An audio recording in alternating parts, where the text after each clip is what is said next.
Okay, I got this question a lot of not knowing what business to do. This is the thing. I accidentally ended up where I am now, and I also know that it's not my be all end all. So I want to start with that because right now I currently do astrology. So I do astrology services where I'm giving readings to people, but I also have digital products on my website that are like ebooks and guides and stuff like that to allow more passive income to come in. That's something that you have to build over time, but I did not mean to end up here, and I know that this isn't going to be the very end, and I think that that's the case for a lot of people. Where you start is usually not going to be where you end up at all. So you can make a business plan, you can make a vision board, you can have all these things written down on paper of what you want, but it's likely going to transform into something else, and that's not a bad thing. If anything, it's a good thing because you wiggle your way into seeing what fits right.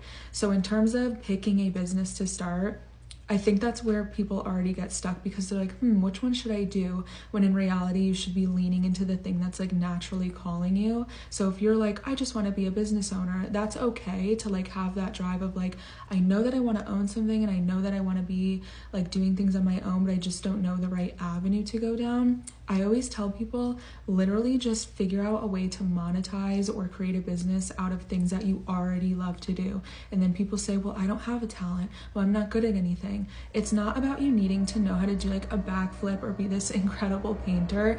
If you love reality TV, just start making content about reality TV. And I know that content creation isn't the only way to do things. It's just the easiest, fastest way, I think, to grow, to see a little bit of success that's at least going to start a fire underneath your butt, because I think a lot of people jump headfirst into something that they are excited and passionate about, but because they don't see the results they want right away, they're like, oh, it's not worth it. I'm just going to give up on it right away.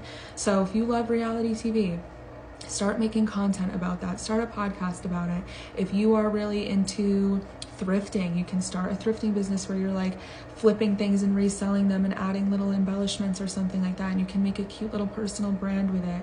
If you are very into writing or even just anything with literature or something like that, you can literally make a Fiverr account, and yeah, you might not be having a booming business that's in your name and everybody knows who you are overnight, but you'll be bringing in revenue and profit from doing something that you already like to do.